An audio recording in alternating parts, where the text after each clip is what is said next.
Alright, so there's a lot of different models of the Steam Deck, and today I just kind of want to give you a Steam Deck buying guide of what I think is the best choice and what you get for your money in 2024. There might be a new generation of Steam Deck coming sooner or later. However, I just kind of want to tell you guys what's the best bang for your buck as far as the current generation of Steam Deck goes. Starting off with the model that I think is the absolute best value is currently the 64GB Steam Deck model. The 64GB model is marked down to $349 until it sells out because it's been discontinued, along with the 512GB LCD model. And the reason that I say that this 64GB model is such a steal is that it is the exact same performance as the $50 more expensive 256 model, and you can put 256 in this yourself if you're handy for less than $50. You're coming out cheaper, and you can probably get a nicer drive. The drive that I have in this one is a 256GB SSD, and it was less than $20 on Amazon, which makes the 64GB model the best bang for your buck because you're getting the same performance as the rest of the LCD models at the absolute cheapest price point, especially if you upgrade it yourself. One little disclaimer though, if you keep the 64GB drive in there, something people don't know about Steam Decks is that they cache the shaders for your games to the internal drive. So if you have a 64GB drive and then you put a 1TB SD card, you can have 1TB worth of games. However, the internal storage will fill up to a point where it just won't let you add any more games, even if you have a 1TB card. So just keep that in mind. The 64GB is usable, however, it is not to the degree that some people would think, because even with expanded storage, it doesn't work how you'd expect. I would steer clear of the $449 512GB model. That one is $100 more than the 64GB model for a 512GB drive, and once again, if you're handy, you can put much more storage than 512GB for $100. For example, a 1TB SD card is under $100. It is significantly slower, however, I just don't think that the 512GB model is as good of a value as the 64, which is obviously the biggest and greatest value out of the Steam Deck lineup right now. So moving to Steam's sort of current lineup for the Steam Deck, we have the $400 256GB LCD model. Now this model has the exact same CPU, GPU, everything as the 64.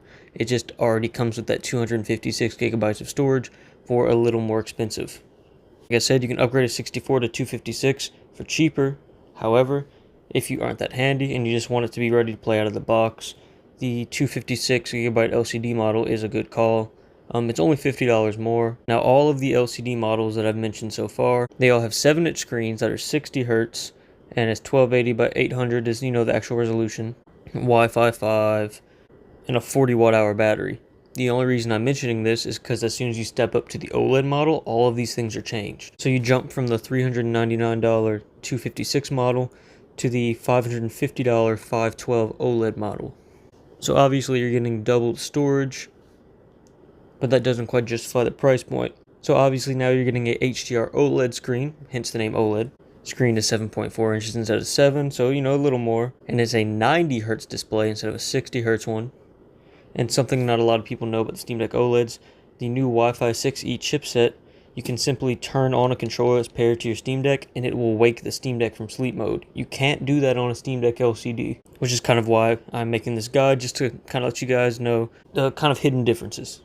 And Steam Deck is a 40 watt hour battery, Steam Deck OLED has a 50 watt hour battery. They both include a 45 watt charger, so the OLED will obviously charge a little slower but have a much longer battery life.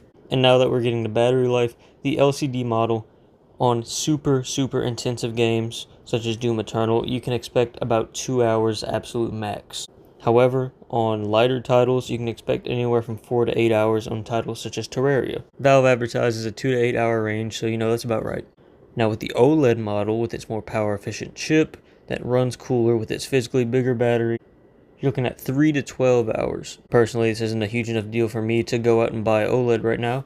However, if I was someone that was shopping for a Steam Deck and didn't have one yet, an extra 50% more playtime is pretty significant considering that this thing is almost always on the charger, which is understandable because you're playing very modern games on it.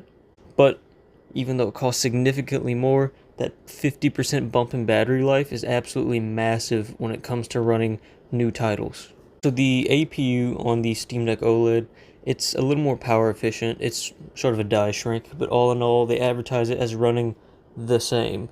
It does run a little faster or a little slower in some scenarios, but it's basically the same chip. What Valve does not advertise on their Steam Deck page is that the DDR5 on the Steam Deck OLED is actually a little faster than the DDR5 on the regular Steam Deck.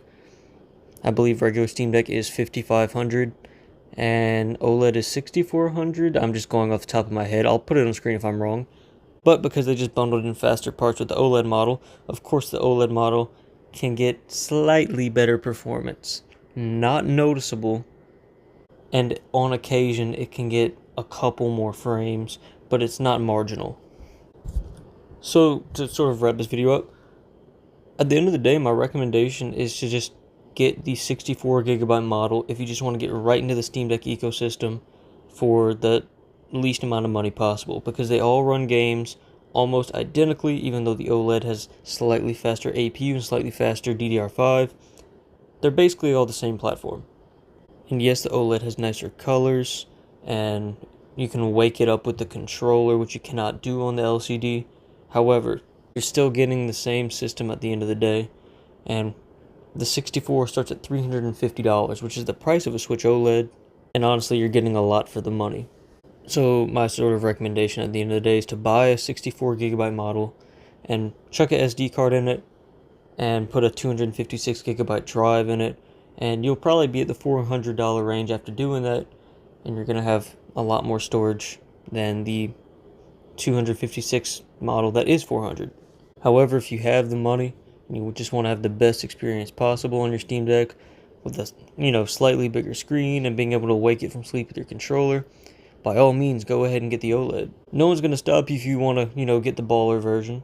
However, the 64GB model, which is basically the bottom end cheapest model, at the end of the day is all everyone needs, in my opinion. Yeah, that was just my little Steam Deck buyer's guide. Just wanted to sort of say my thoughts about that. It was something I thought would make an interesting video. I'll catch you guys in the next one. Got some interesting stuff lined up, so stay tuned. That's all from me. I'm out. Peace.